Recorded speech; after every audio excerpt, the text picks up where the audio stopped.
consider myself a birder now, but believe me, when I started this project, I was the farthest thing from a birder.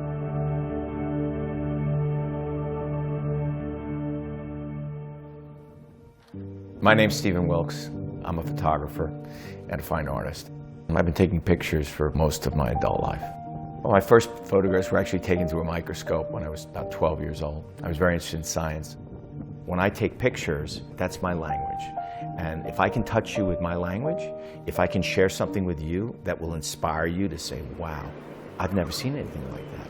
I had no idea that the world looked like this. Then you begin to understand why we need to save this thing. So Day to Night came to me kind of in a unique way. I was asked by Life magazine in 1996 to photograph the cast and crew of Baz Luhrmann's film Romeo and Juliet. And at the time, David Hockney was doing these photo collages, and I was very inspired. And I thought, wow, maybe I'll do a collage. And so I ended up taking 250 images of the entire cast and crew. And in the center of the photograph, I've got Claire Danes and Leonardo embracing. And then as my camera panned to the right, and I'm taking multiple images, I see this huge mirror on the set. And in the mirror is Claire Danes and Leonardo reflecting.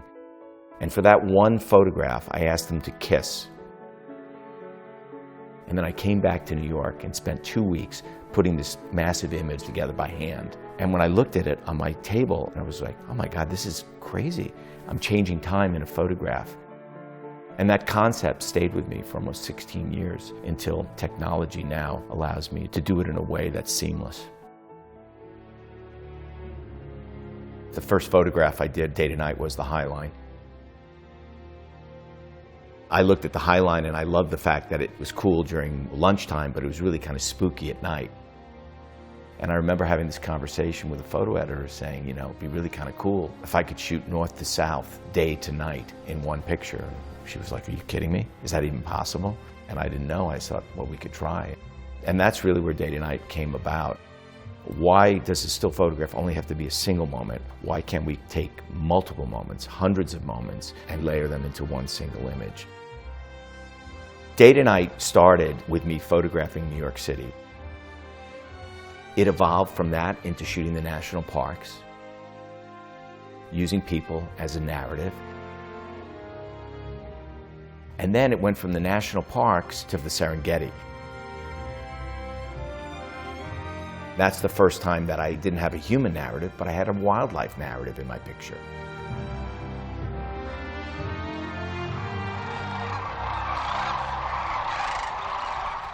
But doing birds was a whole nother ball game. If I'm shooting the Brooklyn Bridge, I take a highway and I'm there. When you go to a place like Bass Rock, you gotta fly to Edinburgh, Scotland, drive to a small town, take a boat with 9 cases of equipment, hike up 122 steps, treacherous steps, and there's guano everywhere. And you're slipping and sliding, you can't move very quickly, you have to be very deliberate the way you walk. To do these pictures, one of the greatest challenges is really getting an intimacy. Well, in order to do that, I have to become one of them. I am within a foot or two of their nests. That's a very, very challenging place to be because these species, in particular the northern gannet, are very, very aggressive. They like to, attack you if you get too close to their babies. Understandable. And so we had some funny moments. He died a good man. Killed on assignment while trying to film a Day to Night of gannets. Left on a Scottish island forever. Yes. In fact, they have the church here for me, but they forgot I'm Jewish. We were in Steeplejason. We had this incredible morning where I had this spectacular rainbow rise out of the ocean and literally arc into my frame. It's so insanely beautiful. And it's so surreal that I think my assistant Chris has a little video. He goes, just so people believe this actually happened. This is actually happening right now. You're just like, oh my God. Each one of these pictures, there were moments. I was seeing something that was so extraordinary. I was so overwhelmed visually that I couldn't even speak or function. It was that incredible. It happened in Nebraska when all the sandhill cranes came in at sunset.